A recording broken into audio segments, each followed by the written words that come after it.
Hey, Yep, you're Charles. on. Charles, Yeah. we're live, Charles. Oh, yeah, we are. Are we? Are we? Aloha, We everyone. Aloha Friday. Aloha Friday. Aloha Friday. Gosh, what a Friday. I'm so glad Friday's here. Gosh, it seems like it was just Monday. Well, You know that? fact of the matter is, it's Aloha Tuesday. It's the 30th of June. You're here with Mel and Charlie on Facebook Live, and we are coming to you from the beautiful island of Kauai in the state of Hawaii. So to all of our friends back on the stateside, we understand there's a time difference, but we are so happy for you to join us. For our friends on all the other islands, if you're on the island of Oahu, just move your clock up by 5 minutes because you're 5 minutes faster than us here on Kauai. Big Island, you're 10 minutes faster. Molokai, don't worry because I know you folks don't have clocks at all over there, so don't worry about it. I only tease it. I only tease it. Only boss up by Woo! folks. Man, it's hot again. Jeez, where's the trades, man? Where's the trades, Charles? Where's the trades, bro? I don't know, but I do know one thing. I hope and pray that before we go on, if you are on early, everybody, please share this. Please share this episode of Mel and Charlie. But it is hot, my brother. Tonight we get Angela Keen. Again, asked her to come back to give us an update on the Hawaii quarantine Kapu Breakers or the Kapu Quarantine Breakers. They're that amazing group statewide now. They're statewide, and I guess a couple of thousand people now in the group. And what they do is they just go around and look, catch those guys that are breaking quarantine.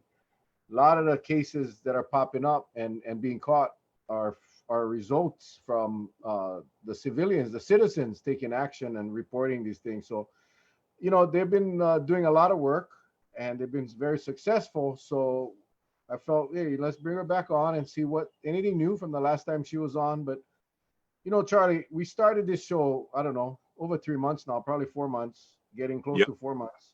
And we Yes, sir. started off with the whole premise that we were going to inform and educate, that we were going to get people to follow the rules and flatten the curve. And Kauai did really well. Again, a lot of it because of the early action taken by our mayor and our administration and our civil defense people, or emergency management people. And if you look at the numbers between us and the other counties pre this recent clusters, it was because we took that hard stand. It was because the Kauai people followed the rules for the most part. Yeah, we had a couple of knuckleheads that were going around and not following, but I think for the most part, we followed the rules. So the results are what we got. And then we kind of, we as an island, as a state, kind of strayed away from that. uh, we started to become complacent. We started to, and we see it every day. We see people not wearing their masks. We see, you watch Facebook, you can see. And I asked everyone the other night, if you're gonna go hang out with your buddies and rub shoulders and rub elbows and drink beer, don't post those pictures on the internet. Don't post it on Facebook. But nonetheless, we're seeing more and more of that. The complacency is what's going to hurt us. We Charlie, we're fighting as hard as we can to get the word out. We bring guests on to get the word out, to be informed and educated. We want to really know what's going on, how we can help our decision makers. And it's apparent that the decision makers are going to do what they're going to do. They, whether we like it or not, whether we agree or not, whether they're in line with what the experts, the medical experts, are saying throughout the country, regardless of what's happening in Florida and Arizona and Texas and California, regardless of all of that, it is pretty apparent that our state is moving in the direction of opening up with some sort of testing program. Now, while that can be frustrating, we gotta take it upon ourselves. And I know I've said this so many times, Charlie. So have you. We gotta take it upon ourselves to take care of ourselves. It doesn't seem like we're going to get any kind of traction with the governor or the Department of Health. We know that their plan isn't even solidified yet. And yet we know that the reservations are being pumped up now. People from across the United States are making reservations to come after August 1, and planning to take their one test 3 days prior and come over here quarantine free. So we know that's going to happen unless some drastic change in the numbers. The states in the states, Charlie, you notice they're starting to close bars and parks and restaurants and gyms and everything that they work so hard to open up. Now they're shutting them down. I don't see that happening here. If the numbers stay the way they are, the 18s, the 14s, the 17s, I don't think that's going to be enough. I disagree, but I don't think it's going to be enough for the state to change direction. So I guess what I'm trying to say, Charlie, is that we need to be disciplined. We need to take care of ourselves. We need to protect our families and our kupuna by simply following the rules. It's almost like we're going back to the day one, Charlie, back to when we started this show to remind people to do what it is, because in reality, a lot of people are not doing that. And I'm afraid for this island. I'm afraid for this state. I'm afraid for our people, our kupuna, and those that are immune challenged. So anyway, thank you for letting me vent, Charles. Well, I'm going to say one thing. And first of all, I have to say the majority of the local people have been very, very good. But I can hear their frustration. I want to use an example. We have to offer sun, sea, surf, beautiful weather, beautiful, pristine mountains. Something similar to that is like Florida. They got sun, sea, surf, right? They've got a lot of things going on there. They got beaches. People love the beaches. It's like us how we love the beaches here. What they have that we don't have, they have COVID on a very, very large scale. It seems apparent just by watching the national news that there are many doctors that's talking about the hospital beds that are almost to capacity. And they're saying that, if you want a vacation, go to some place where there's hardly any COVID.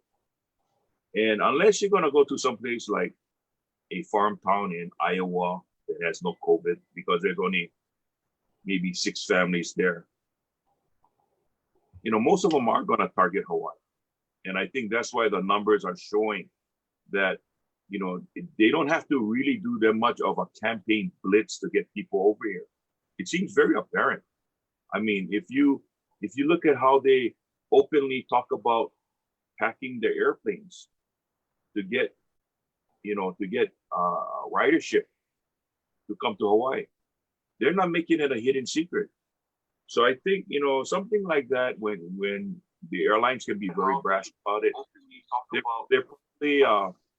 they probably have already gone into the scenario of wanting to come here. They probably have already talked to the state about it. And the rest is really up to us just to keep ourselves safe. There is no way we're going to be able to, once that thing starts up, and if it starts to take over like a hotcakes, there is no way we can stop it. And I'm going to say this boldly. I know you said the numbers don't quantify the amount to shut it down. I think they will, because they'll have no other choice. If the hospitals get full, they have no other choice. They talk about putting these mass units out in the field. Negative. It will not happen. I sat on committees before because if it were to happen, we would have already seen the ventilators on standby in warehouses. It's not here. So I don't think they're going to do that. And we have the beautiful Angela Keene with us right now. How you doing, sweetie? Angela. Oh, your audio. It would help if I turned my microphone on. There we go. See, Charlie has the whiteboard already, because it happens all the time.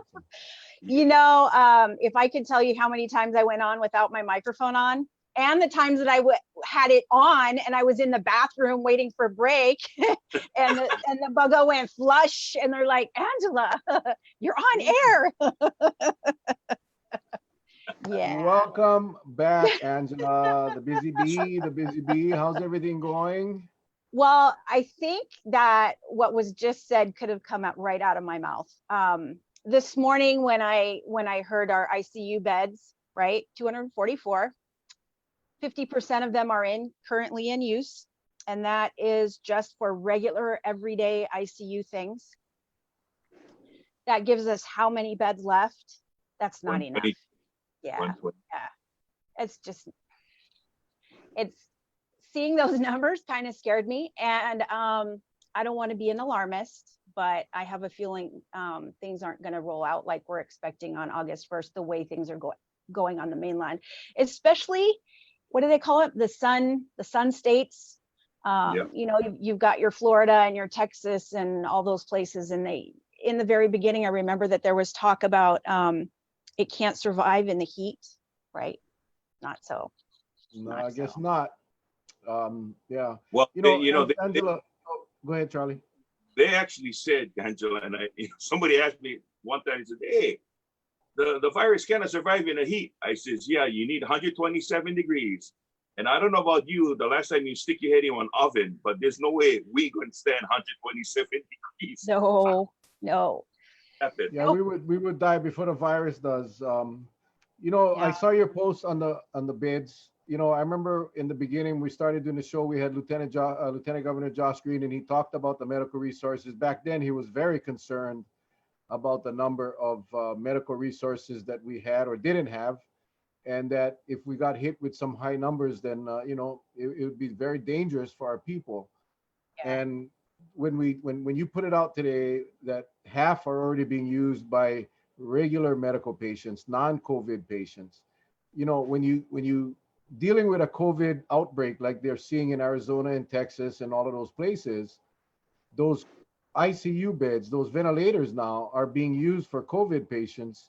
So those patients that should be in an ICU unit are roughing it in a regular hospital room because they just don't have the bed space. Texas's largest hospital was at capacity already, and they have the luxury. I know it's a horrible word to say luxury, but they have the ability to go to adjoining states. They can get neighboring states. Exactly. We don't have that.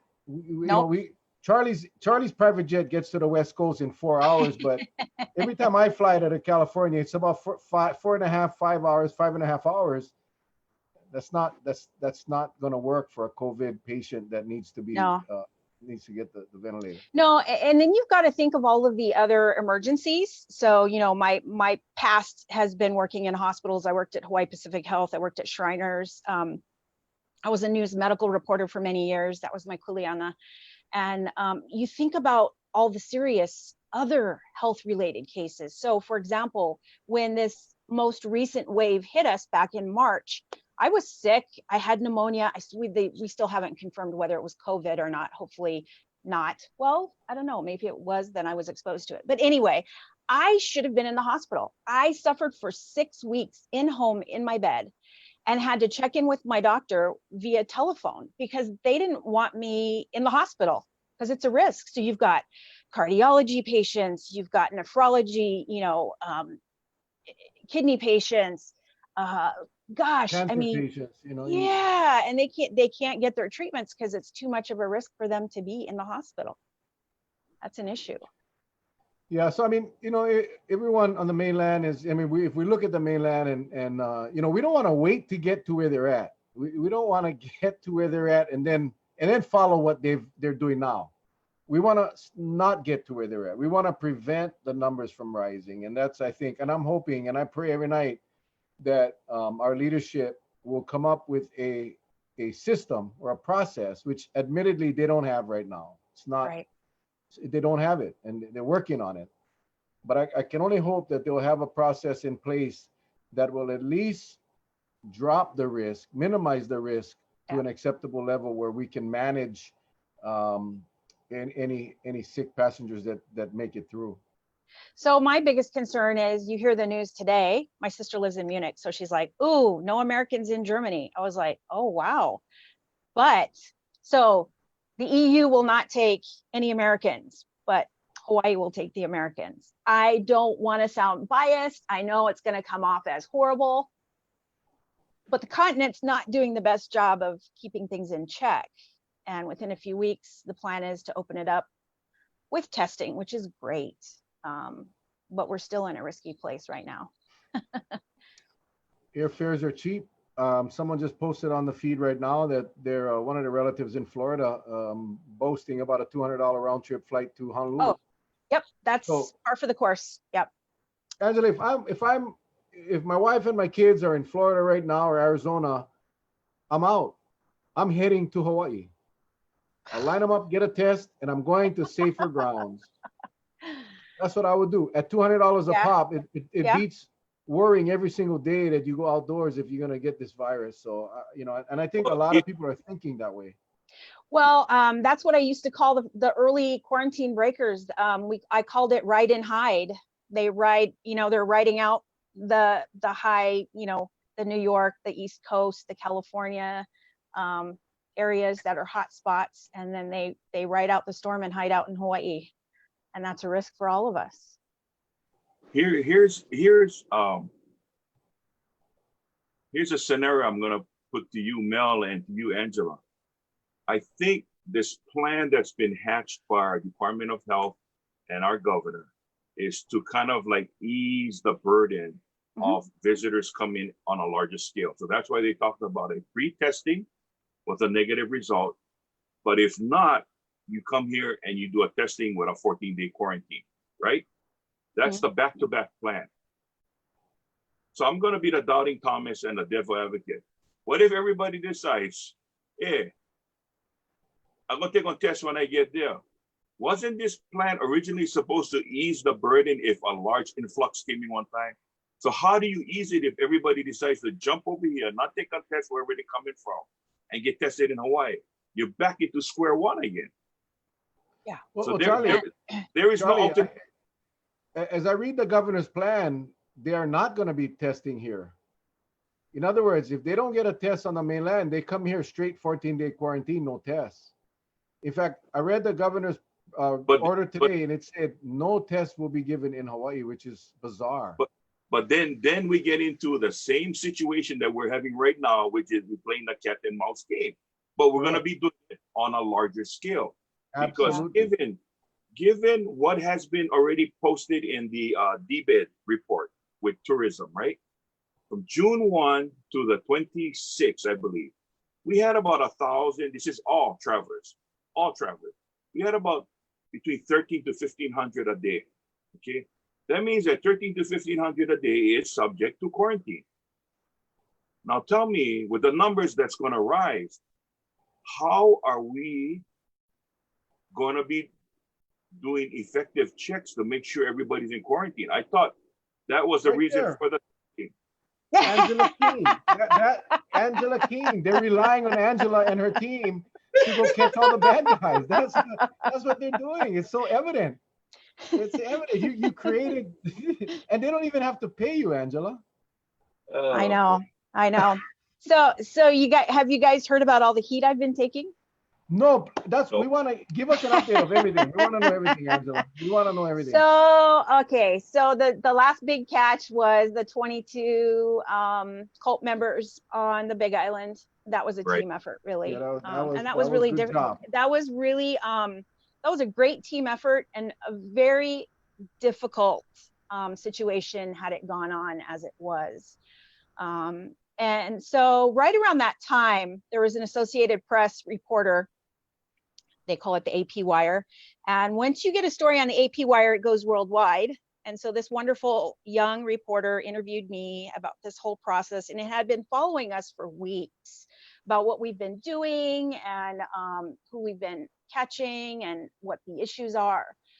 And just shortly after the cult bust, that article went worldwide.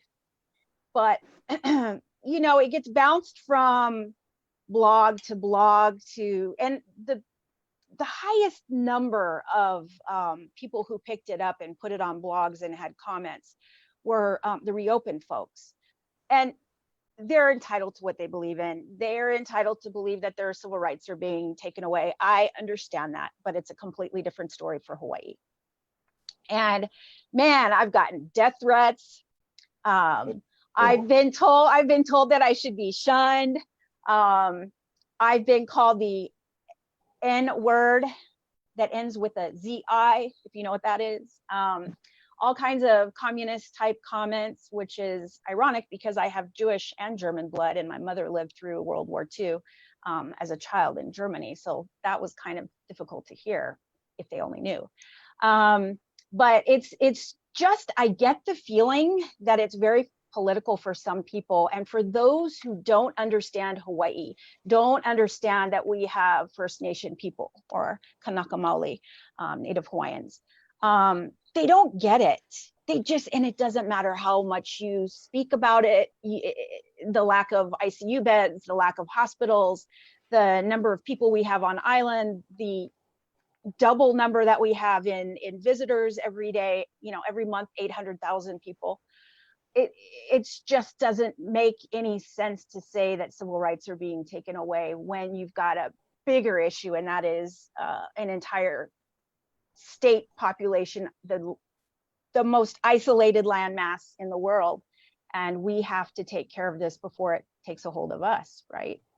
I just think people have a hard time understanding it unless they're here.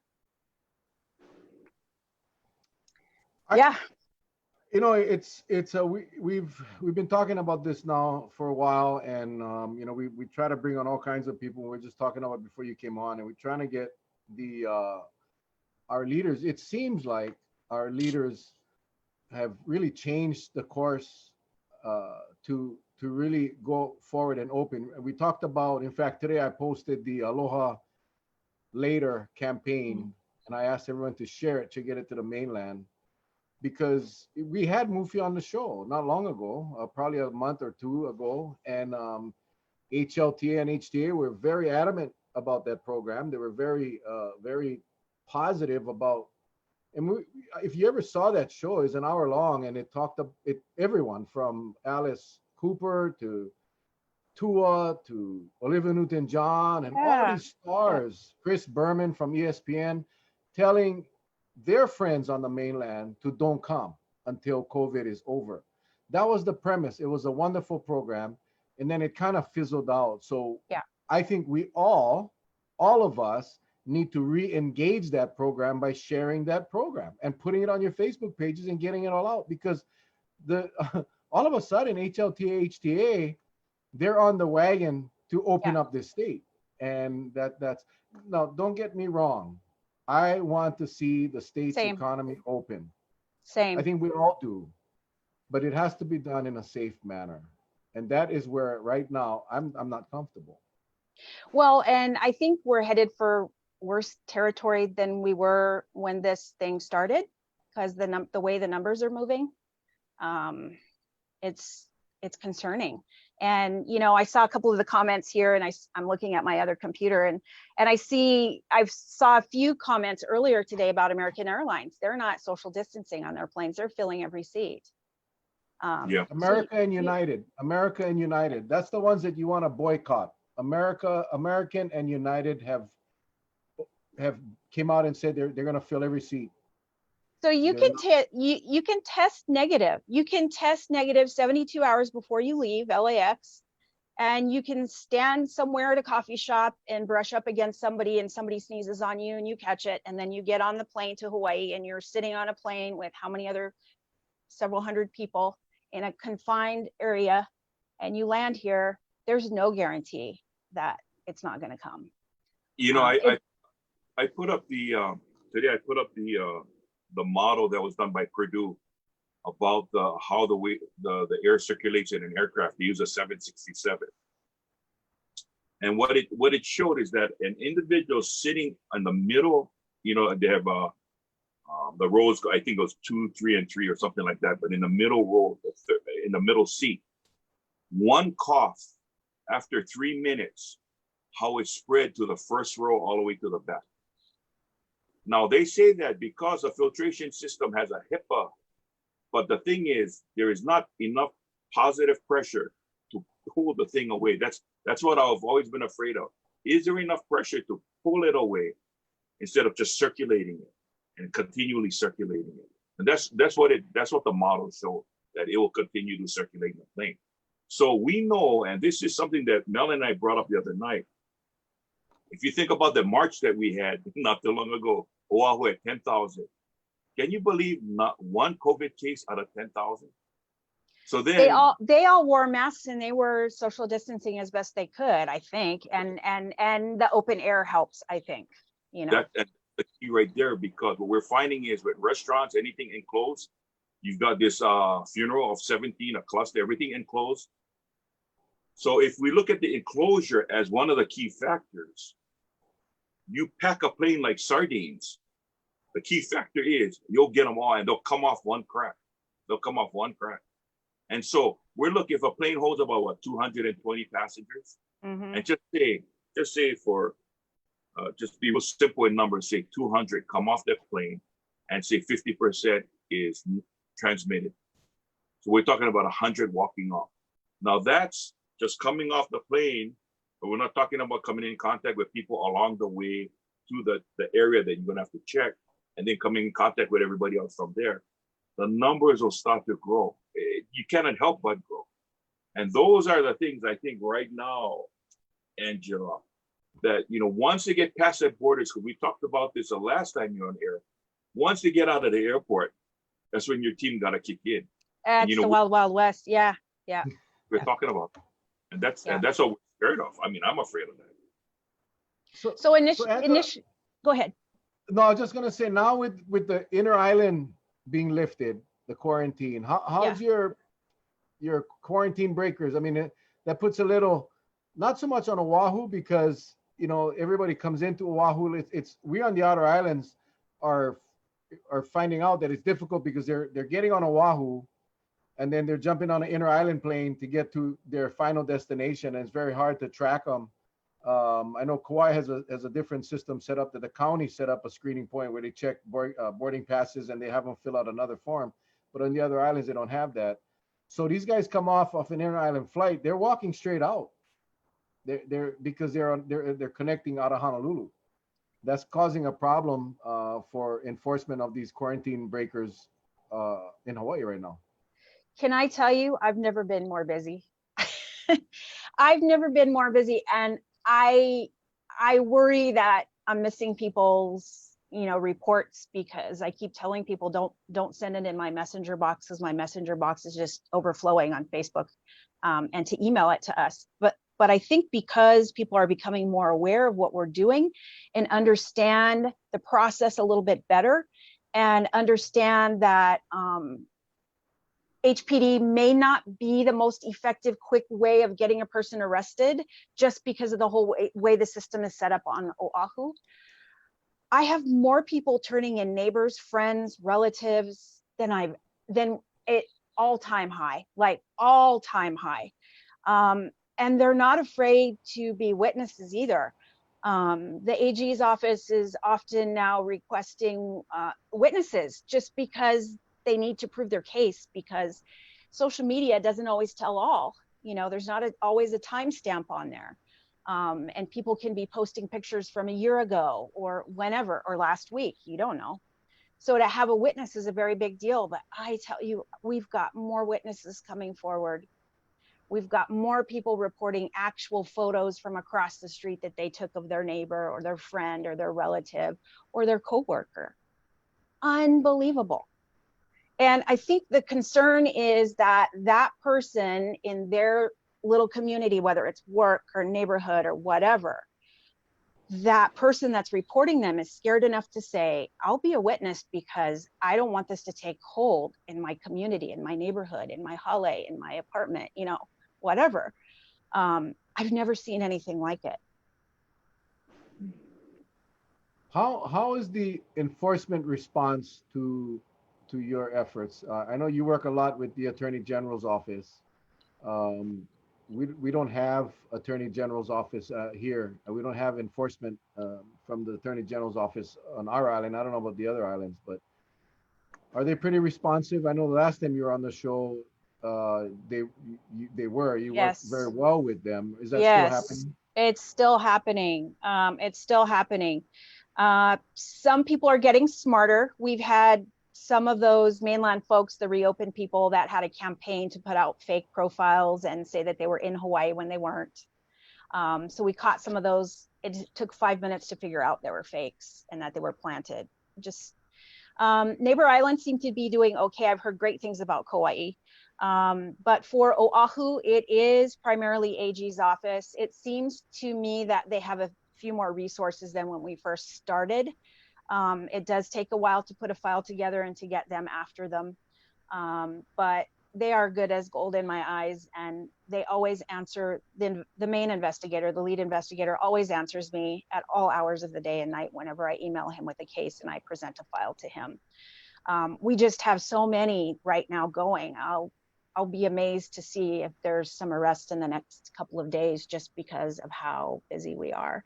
I just got a report in via somebody else, and they were emailing saying that they filled out a police report on this person in Kapolei that was in a vacation rental, and they filed a police report and nothing was done. And again, this is no dissing HPD. They are amazing. These officers do incredible work, and they've got a lot going on, and it's really not their kuleana because this is a state issue, a state fine, not a city and county fine on Oahu especially. So we just go straight to the AG's office and just don't pull any punches and get it done. To go straight to the top is the best way for us, and not waste any time. Angela, let me ask you, you being on Oahu and you being, I guess, very close with the AG's office in this working relationship that you've developed in catching these people.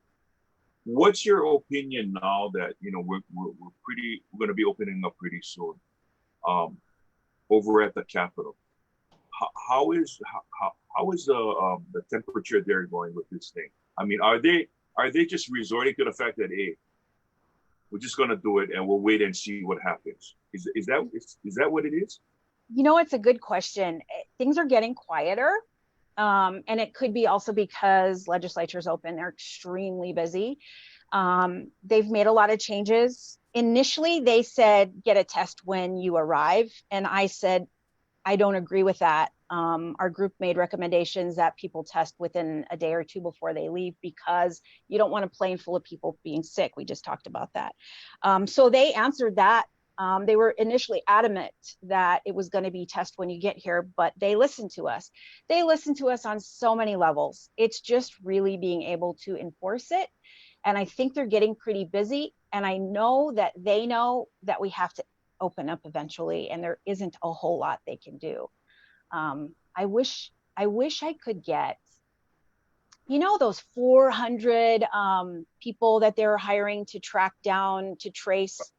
Contact tracers, yeah. I wish that I could take 5 of those people and deputize them or make them, whatever, and train them what I do, and allow them to help us make things go quicker. To be able to make in-person checks on a house, on an Airbnb in Waimanalo, to knock on the door and say, hey, you guys here? That's not happening right now. People are telling me they're only getting one call, if that, when they land, and they don't get follow-ups. And, with all the tricks that they have, I even had one person tell me she was upset because a friend of hers left her phone with her and said, answer it for me and tell me you're me, right? Lying.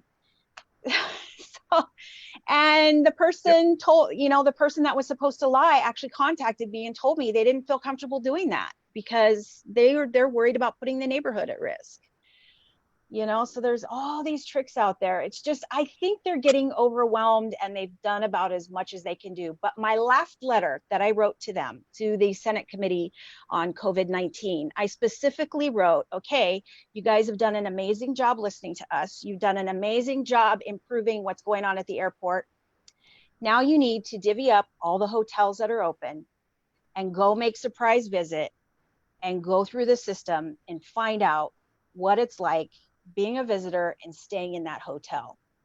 Each one of the lawmakers, each one of the senators can split up a list. They take 3 at a time, they go visit and they see what it's like. If you do the front end, you got to do the back end. It's like an assembly line. Otherwise, everything's going to fall apart at the end, right? Because everything's kapakahi.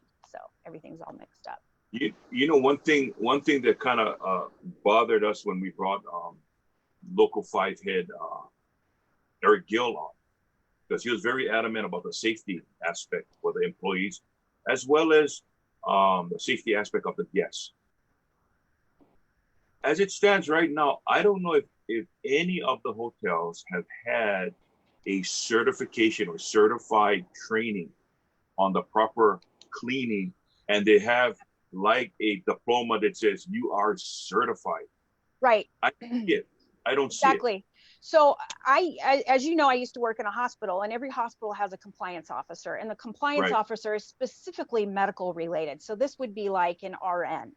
Right. And that compliance officer would be paying attention to hand washing of staff, surfaces being cleaned, and basically an inspection. And if those things aren't done properly as they practice, then they go through it and relearn everything. And that's what that compliance officer is about. And I believe I mentioned that as well. So this person would be safety, security, and compliance, but more on a medical level. So if you've got people there quarantining because they couldn't get their test, or their test was invalid, or something crazy happened, they should have a compliance officer at every single resort that houses quarantiners, I think. Okay. Well, No? you remember when when we first started the discussion, I think Ed Case and our state legislators were talking about testing these people or not letting them on the plane. I think you Yeah. all remember that, and that quickly changed into one test 72 hours. And I know someone just asked about someone from Hawaii flying to the mainland for a couple of days, 3 days, and then come back.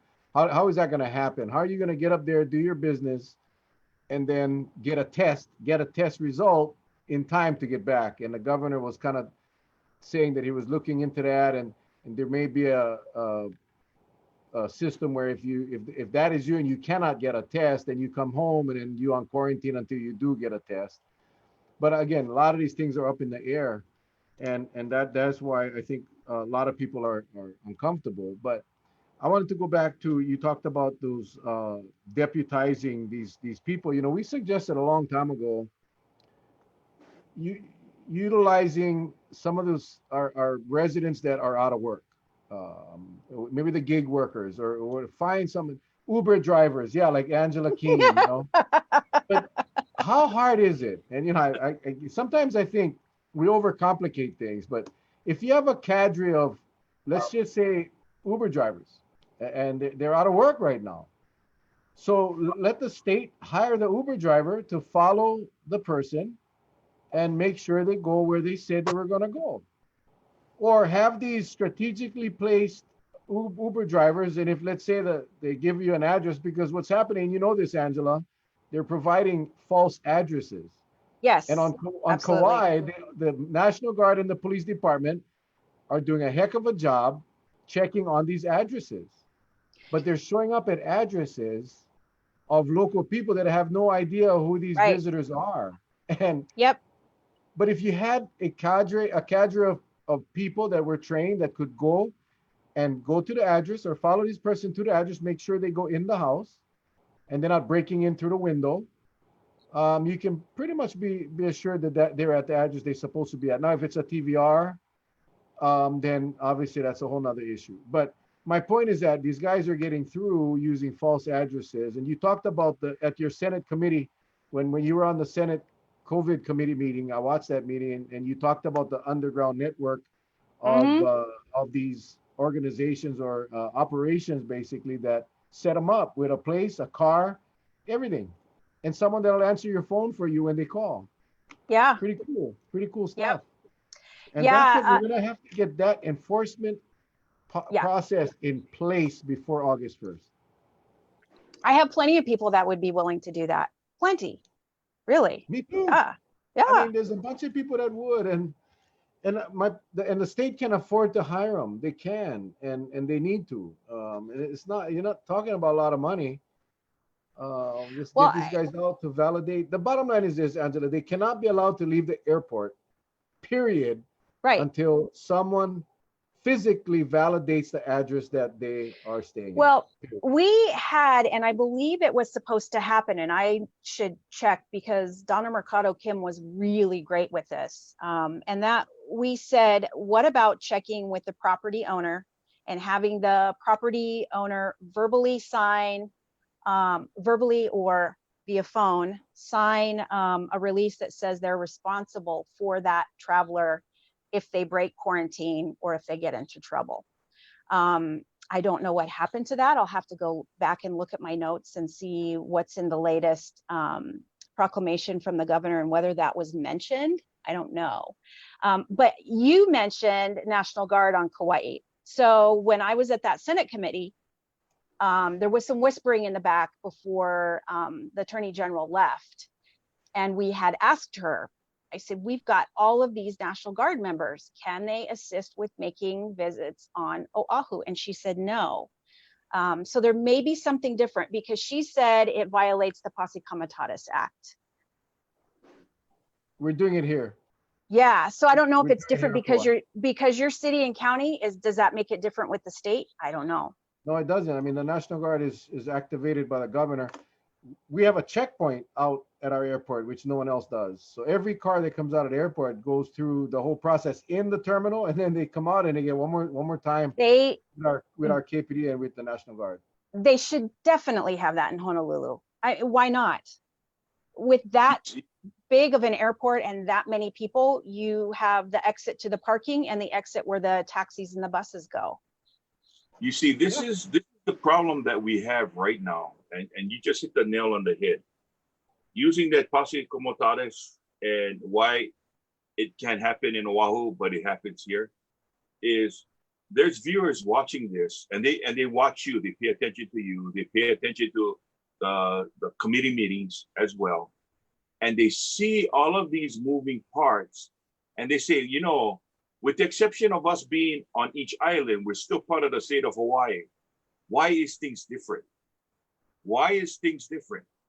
And when they have that difference, nobody, you know, islands say like, gee, Kauai, you're doing a great job. We want to be like you, but we can't because they won't do it here. So then you start getting a blame game going back and forth. But I wanted to ask you, I mean, you know, if the next time you ever get to talk to any of your contacts at the legislature, ask them, you know, the psyche of these people that want to come to Hawaii to challenge the system, because that's what it seems like. It seems like a game. They got to get somebody that does profiling. They got to get somebody with a background like a psychiatrist or psychologist and ask them, given today's climate, what would want to make a person come here to challenge the system? What is it? And try to find out what that is. And then if we could put our hand on it, it'll probably be great for airport people to look for these certain cues. But, you know, they're going to say, well, you know, now you're profiling again. But, you know, we got to level the playing field, because right now the playing field is not leveled at all.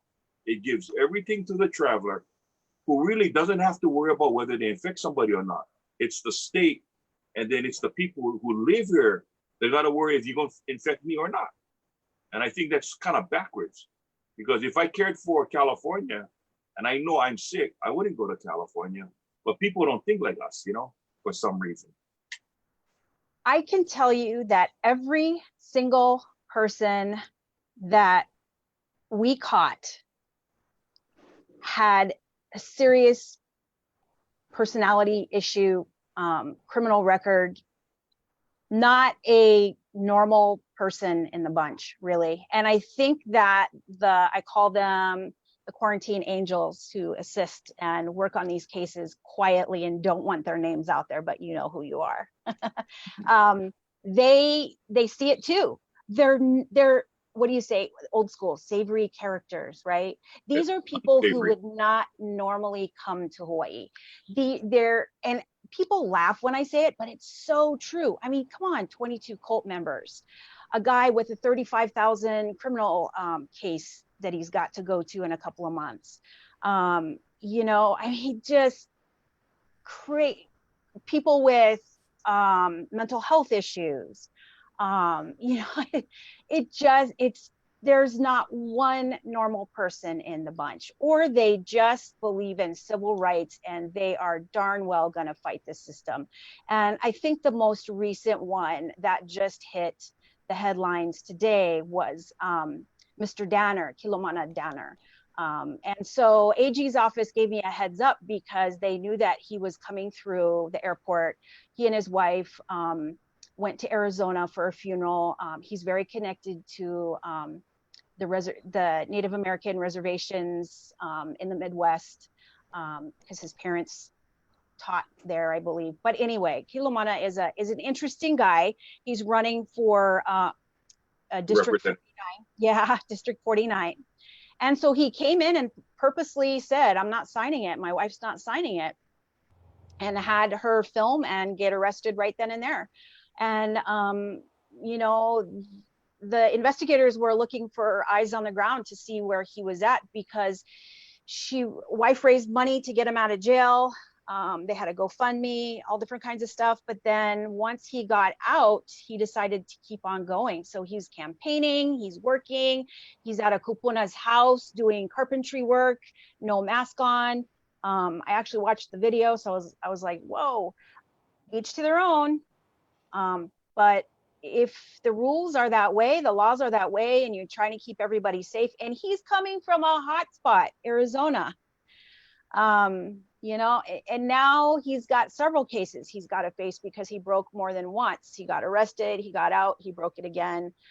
He has TROs out on the governor and several of the investigators and people working on his case. I don't know what's going to happen with it, but yeah, it's just those kinds of things just kind of get scary for those of us who don't believe in the same thing. You know, our feelings are different about it. Your investigators, have they ever mentioned that, you know, like with people that are known AIDS carrier and they purposely infect someone, they can get arrested. There's a provision for that. What if somebody, guy comes back and he comes out positive and he gets somebody seriously ill?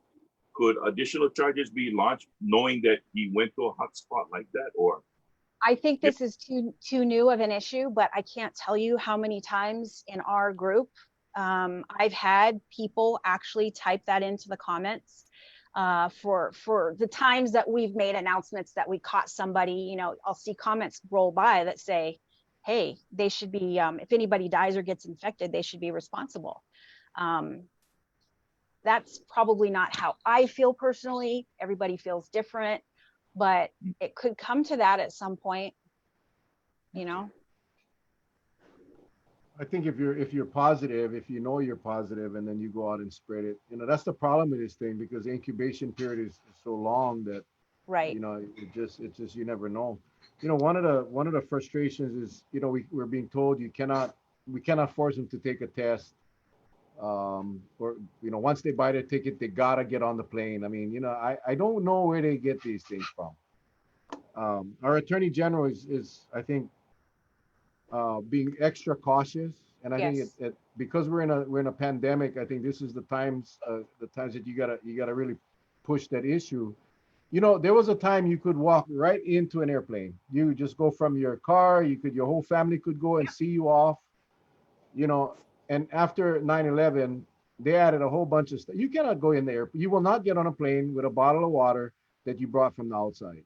You have a right to buy your water and drink your water, but you cannot do it at the airport. No one's complaining about a constitutional violation for that. You cannot go in with a little pocket knife, which you have a right to carry a pocket knife. Can't do it. You won't get on the plane, even if you bought the ticket. So this whole And- crap about once you buy the ticket, no one can stop you from getting on the plane is hogwash. And what about smoking? I was on a international flight and actually got bumped up to first class, but the guy next to me was smoking like a chimney. You know, that's 25 years ago. I'm showing my age, but people don't say that. And what if you're on the road and you've got a drunk driver and they're swerving and weaving? Are you not going to call 911? Because they're putting your life in danger, they're putting your neighbor in danger, and they're putting all the cars on the road in danger. That's why, we talked about it last night. It seems like our state is trying their best to make it the most convenient to get the visitors here.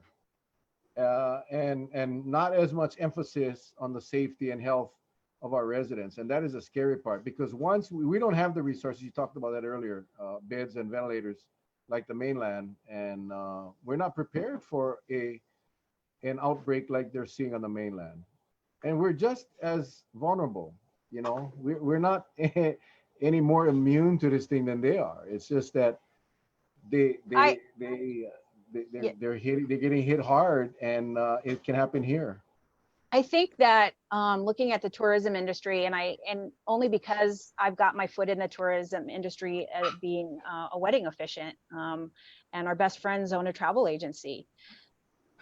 It's a catch-22. You just don't know how dangerous it is not to have a livelihood, not to have jobs, not to have the hotels open. And I think they're just pushing it as much as they can to try to get something before everything goes to hell in a handbasket, so to speak. And I can see I can see why they're pushing it.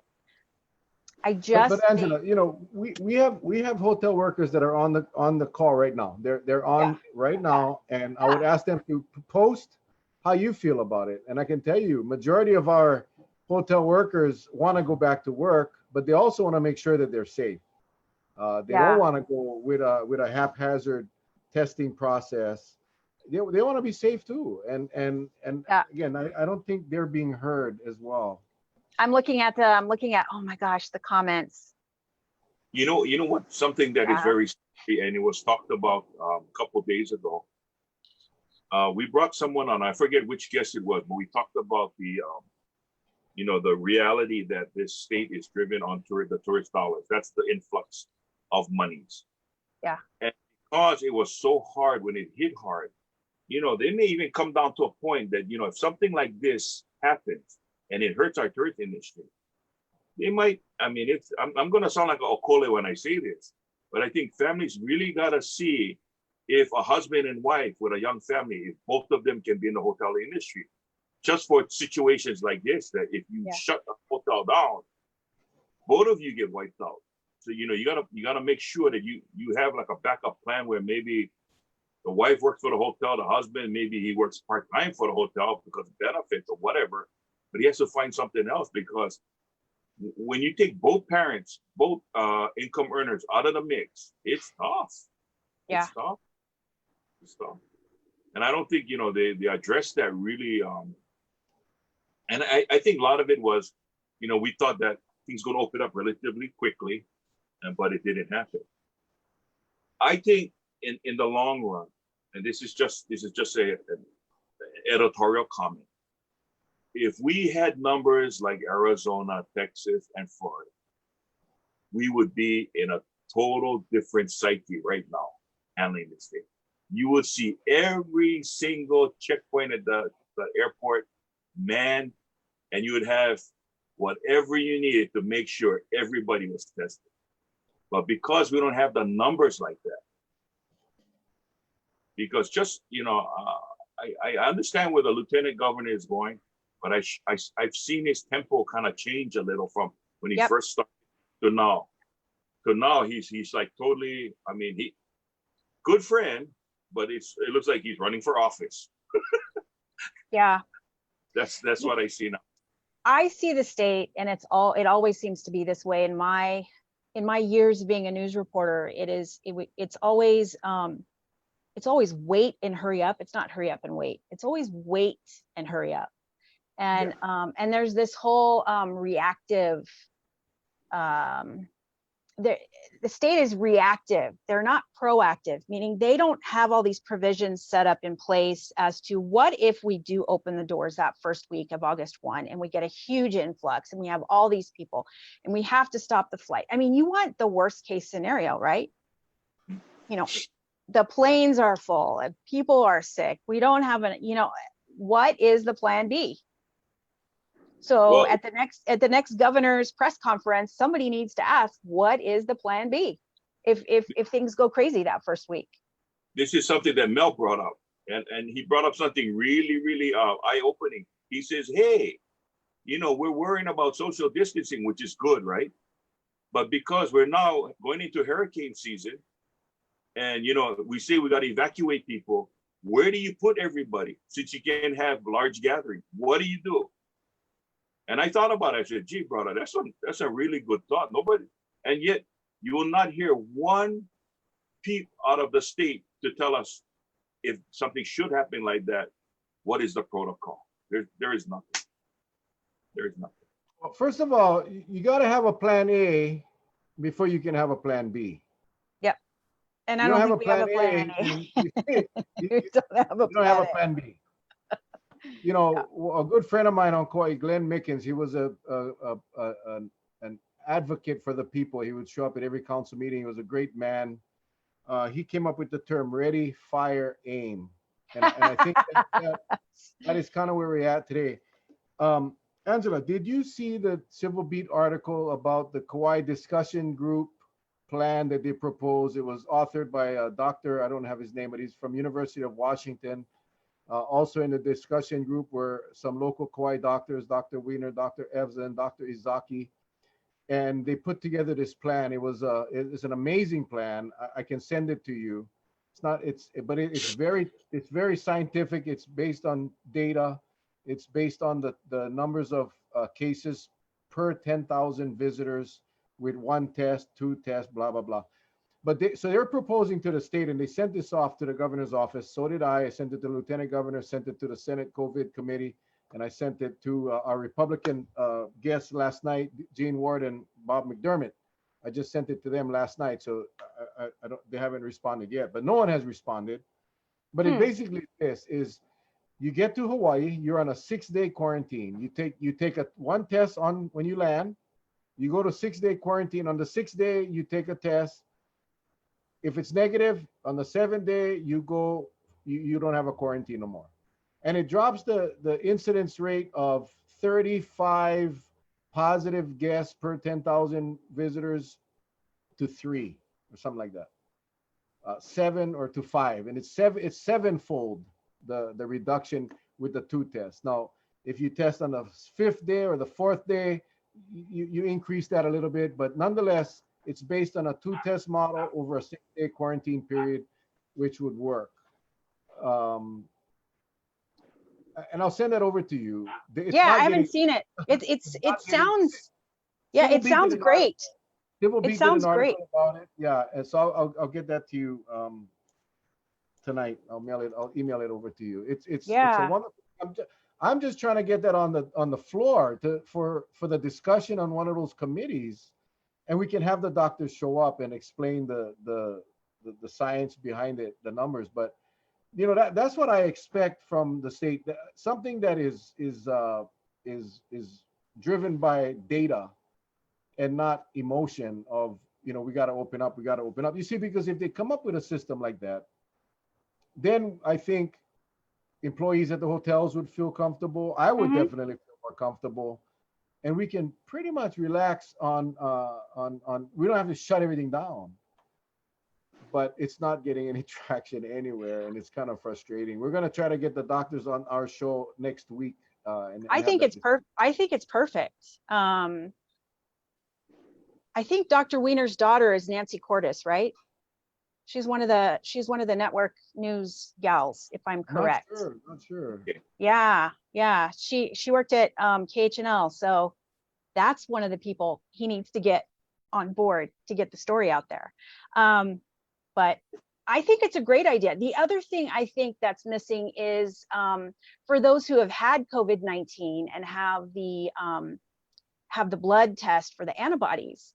That's another thing. I mean, if you've had it, we don't know if you can get it again, but what I've been reading is that the chances are very low that you would get it in that short period of time.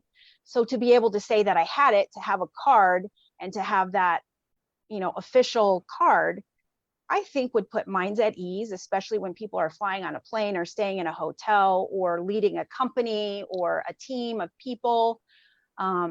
That's not been discussed, and I think it should be. Well, I think my biggest fear is with the promotion of this Safe Hawaii, with the promotion of this get a test and you don't have to quarantine. People will book their flights, and then they will find out that they cannot get the test and the results before they leave. So they're going to get on that plane and they're going to come to Hawaii. And maybe the intention is to quarantine for 14 days, but after day 2, day 3, Cannot, day 4, they won't. Yeah. You know this more than anyone, Angela, and that is my fear. We're having a hard time now track and monitor these people on quarantine, and those numbers are going to grow exponentially, and then we got to deal with that. And with the numbers of cases, if across the country we were pretty flat, the curve, why No would big there be deal. concern? But we're talking about, if you listen to Dr. Fauci today, he said he expects this to get up to 100,000 cases a day if we don't change what we're doing across the country. And nothing's changing right now. And nothing's changing. So, Charlie, who was that told us, and maybe it was, I can't remember who it was, but somebody on our show said, hope is not a strategy. Hope is not hope a is not a strategy. strategy. That's I right. love that. That's right. Hey, Kirk, can we get a t-shirt? Can we get a t-shirt? Oh, you see our t-shirts? Look at this. We got to make one for the quarantine. Kirk, we got to make one for Quarantine Busters. But how's this shirt? Kauai Strong. It's awesome. Look at that thing. Hey, I love that Nice. shirt. I'm a big Kauai fan. My best friend lived there for a long time. Used to go there all the time. Another thing that's been very, very, that's been very scary. When this whole thing started, everything was about determining whether or not it was travel related. And we was trying to stay away from a community related surge, right? We try to stay away from that. Okay. These numbers, they don't really tell you or give you any idea, except we know if it's a cluster, they don't share that. Yeah. But these numbers that, the 10s and 15s that pop up. So the people on Oahu, I feel sorry because they have no idea if it was in their neck of the woods. Right. Because what's funny is if you're trying to find out a location of where this thing happened to determine whether or not you may have been exposed, you're not going to get nil. But yet, if you rode a bus, you're going to know what route you were on, and you get to get a free test just by saying, yeah, I rode on that bus. But they won't do it for any other time. So when things are done like that, we can see that, okay, they're preventing for that big lawsuit. That's why they're doing what they're doing. Yeah. Mel and I said this last night. Shouldn't it be for all cases? Give out the location so everybody can. It's almost like when they talk about, hey, make sure you practice safe sex. Be safe. Practice. If you were in that area that has exposure, if you're gonna see a friend that's in the area, maybe you gotta nix it and move to someplace else. But don't go to an area that there's a known factor of exposure. You shouldn't be doing that. But they won't give out those clues. Well, but they do when there's food poisoning. They'll say that it was at a fast food restaurant in Mo'iliili or Macaulay or something like that, and then all the people go get checked, right? Right. Or someone gets bit by a shark. Yeah.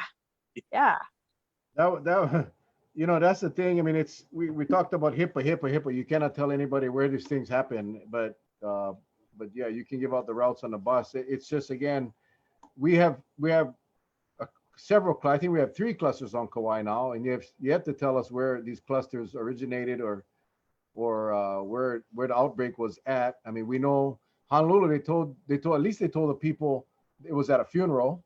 Yeah, and I'm curious if there were any mainland attendees at that. I'm Well, no one curious to knows, hear more right? I the mean, that's the backstory. thing, Yeah. because you don't know. But if Angela, if you went to a funeral anytime in the last couple of weeks, you'd be sweating bullets right now. Which funeral was it our funeral? Was it the funeral we went to? Yep. And I don't see the problem. They said, hey, if you were at the Raposo Memorial Funeral Home on Saturday between 11 and 2, contact the Department of Health. Well, what's the problem with that? Same like here on Kauai, right? They said, oh, all of these, everyone in this cluster is originating from gatherings, from a gathering. Okay, well, tell us where the gathering was. So we may have been at that gathering, and but it's HIPAA. But yet, if you're on a city bus, they tell you exactly what routes that it happened at. So Funny how that works. kind of not feeling the love right now. Like we're kind of left out. So Angela, what? Yeah. Go ahead, Charlie. let me ask you, your group now, what's Yeah. you're probably in phase 3 and 4. I mean, every time I look, I see all kind of action is going. What's been happening with your group? Are you getting more members in? Are there more people? Oh my jump- gosh, it shifts and changes every day. We're very careful about who we approve. So because of the story that went worldwide and the hate mail that I've been getting and some of the people who have sort of trolled my personal page, we know that they're trolling the group page. So there's a whole set of filters that we go through in approving a member. It's not like it was in the very beginning where ping, ping, ping, accept, accept, accept. You know, if they don't have people in common, if they don't have a profile picture, if we can't trace, sometimes I go in and do some skip tracing on them and see who they are and where they are. And a lot of times they don't get approved because there's something in there that says, you know, they're not supporting our mission or our cause, and they would just want to stir the pot. So we're so careful, but our numbers are climbing every day. We're at 4,000, I think now. And we just started at the end of March.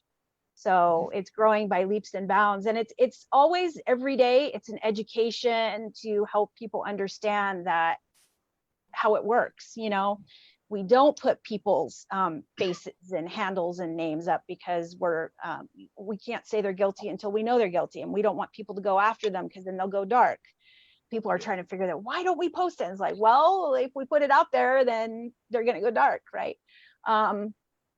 We also have to be careful of what we say and how we say it. And so the moderators and the admins are really careful in this group and pay close attention.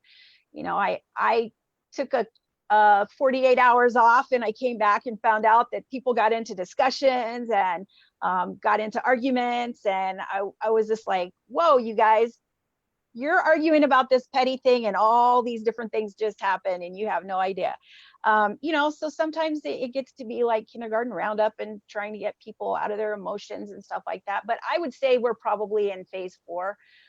We kind of have it down to a system now. And we're so grateful for all of the support and cheering. There's a lot of members there that just constantly cheer us on, and maybe that's the only thing that they can do. And that does so much for us. And the rest of us working diligently behind the scenes. I think the biggest battle that we're going to have coming up, in addition to the influx of numbers and the new way that we're bringing in visitors, is just, now I lost my train of thought. Darn it. I was getting really deep there. No, but we got to figure out this system and how to make it work, because things are going to get out of hand. I think it's going to get worse before it gets better. Yeah. You know, I'm glad you said that, because just looking at the numbers, I mean, I was sharing with Mel. I said, Mel, like for Kauai, because, you know, our population base is, you know, the smallest amongst the entire state.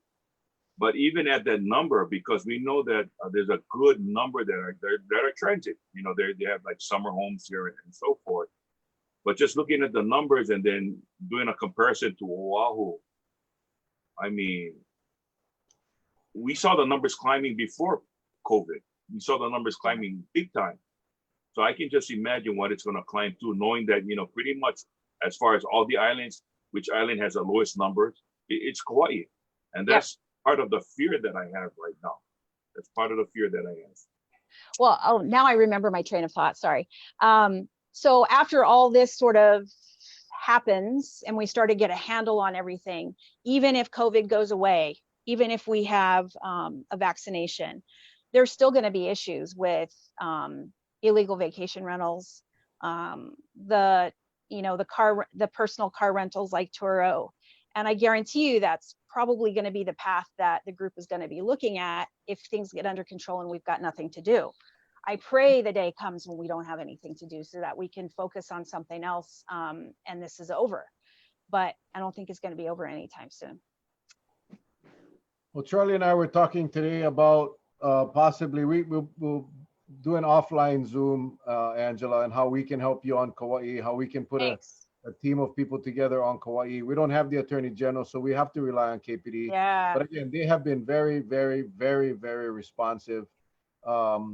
So I don't anticipate a problem there, but it's getting a team of people together, getting them trained right, following the policies of your group. And I think we can really, really, really make a difference. We're going to have to do it because the police cannot do it alone. And if we can have a systematic process of how these things can be reported, investigated, and then turned over to law enforcement, I think we can really, really make an impact here on Kauai through your group.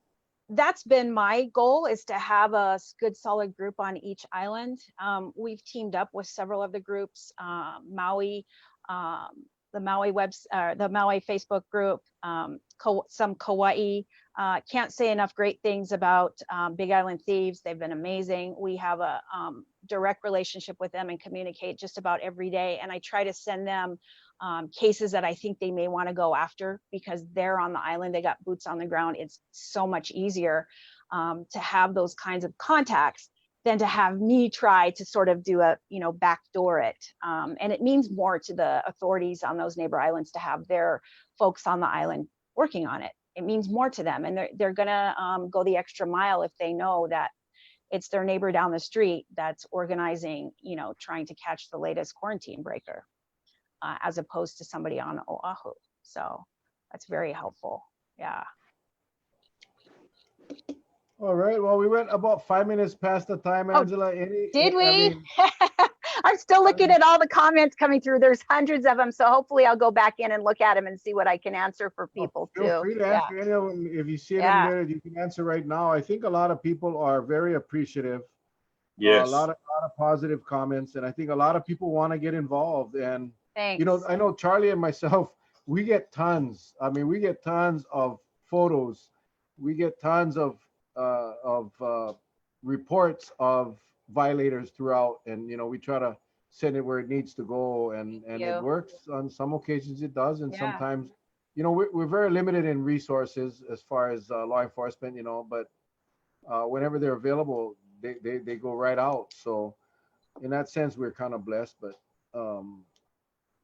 people getting concerned, and we can provide that extra level of comfort, I guess, and security. And the communication and bouncing off ideas, and being a real community when we can't be out and about like we used to be, What I like to do is, I like to bring Angela back on, especially in that first week after we open, just to see what the climate is, and like share ideas, how we feeling it over here. Because you're right at ground zero. It's right there.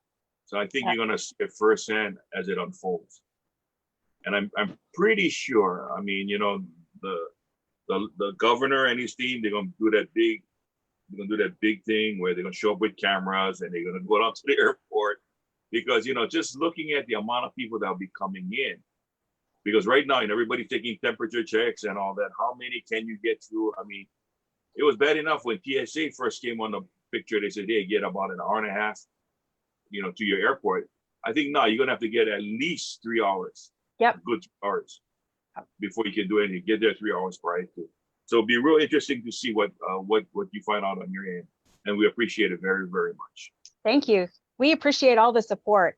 And all the members, you guys know who you are, you know what you do, the the Quarantine Angels, thank you so much for being so diligent. And many of these people are still working their other jobs and have a lot going on with their families, and they still manage to chime in and help out. So it means a lot to us. Right. Awesome. Yeah. Well, we'll get together real soon and figure out how Sounds good. we can install the Kauai chapter of Yes, absolutely. Absolutely. I know what I know we're all gonna have nice shirts, that's for sure. Oh, we gotta get somebody to design a Quarantine Breakers shirt. I think that would be great. Kirk Correa, he's doing all of our shirts and I'm sure he's on typically every night. Look, that's Charlie's shirt. Do you know the story of this one there, Angela? I don't think so. Okay, well, we had Brickwood Galateria on. Okay. And made a complete boo-boo because he got up to go off camera, and so I was giving his website because it's all about kupunas. Right. And it was this word, but the way I read it, I said, okay, gang, it's where e kupuna, where e, and I spelled it out. Then brother came on the camera, he goes, let me help you out, Charlie. It's we are kupuna. Lift up the shirt, Charlie. Lift up the shirt there. So he went supposed to be we are kupuna, and Charlie said, and I'm over there. I'm so convinced I was getting it right. I said, okay, gang, it's WEARE kupuna. Where e kupuna? He goes, brother. It's we are kupuna. It was so funny. I tell you, it was so funny.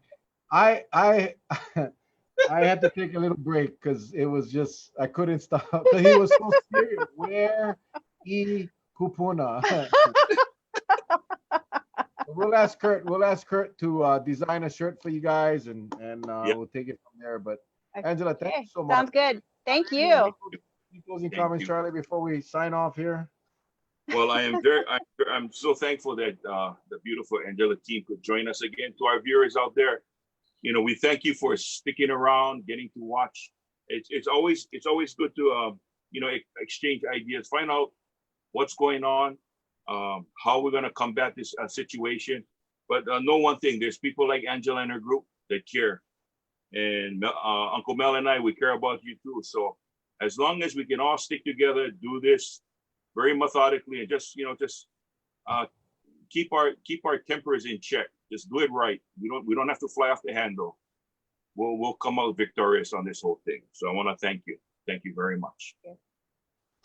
Thank you, Angela. I know we have a lot of you on the call right now that are the eyes and ears, and you relay so much information. So likewise, I want to thank all of you for being diligent out there and watching. And it's going to get worse before it gets better, as Angela said. I agree with that.